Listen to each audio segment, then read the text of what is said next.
Hashtag चौथा संभावित प्रश्न जो कि रेलवे 2024 एग्जाम के लिए इम्पोर्टेंट है। बोला गया है एक सही 1/4 वर्ष के लिए 12,000 रुपये की राशि पर 12% प्रति वर्ष की दर से साधारण ब्याज और चक्रवृद्धि ब्याज के बीच का अंतर क्या है जब ब्याज 5 मासिक हो।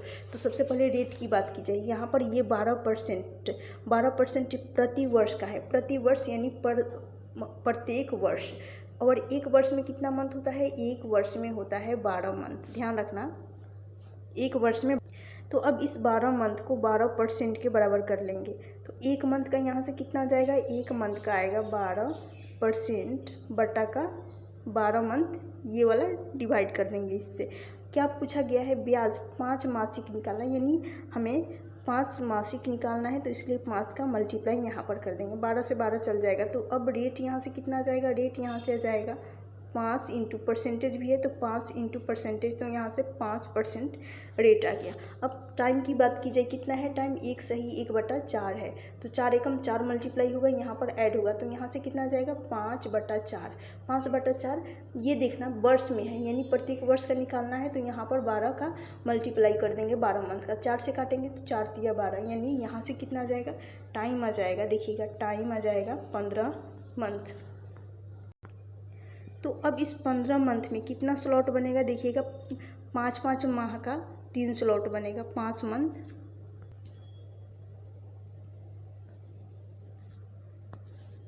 5 मंथ और 5 मंथ। कितना स्लॉट बना? इस 15 मंथ में 5 मंथ का 3 स्लॉट बना, यानी टाइम को 3 वर्ष मान सकते हैं।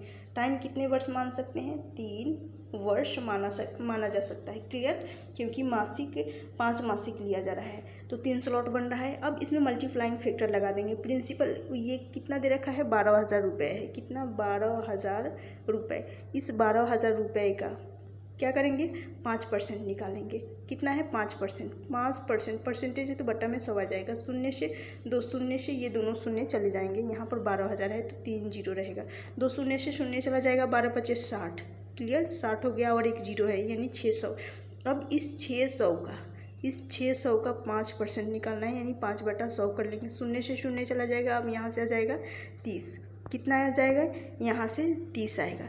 अब इस 30 का 5% निकालना है, 5/100 कर लेंगे। शून्य से एक शून्य जाएगा। यहाँ पर देखिएगा 2 शून्य है, तो इस एक शून्य से एक शून्य जाएगा।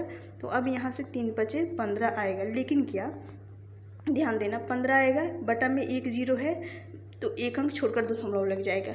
देखिएगा ये पहले वर्ष का है तो मल्टीप्लाइंग, ये पहले वर्ष का हो गया, ये दूसरे वर्ष का हो गया, और ये हो गया तीसरे वर्ष का। तो मल्टीप्लाइंग फैक्टर में पहले वर्ष 3 का मल्टीप्लाई किया जाता है, दूसरे वर्ष 3 का, और आखिरी में 1 का मल्टीप्लाई किया जाता है।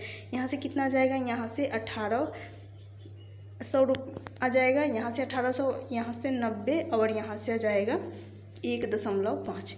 अब क्या पूछा गया है? चक्रवृद्धि ब्याज और साधारण ब्याज का अंतर। तो चक्रवृद्धि ब्याज और साधारण ब्याज का अंतर के लिए लास्ट का 2 सालों का योग ले लेंगे, यानी दूसरे साल और तीसरे साल का। तो 90 + 1 91 हो जाएगा, तो 91.5। यही इस क्वेश्चन का सही आंसर हो जाएगा। कंपाउंड इंटरेस्ट और सिंपल इंटरेस्ट का अंतर, ऑप्शन बी होगा इस क्वेश्चन का करेक्ट आंसर।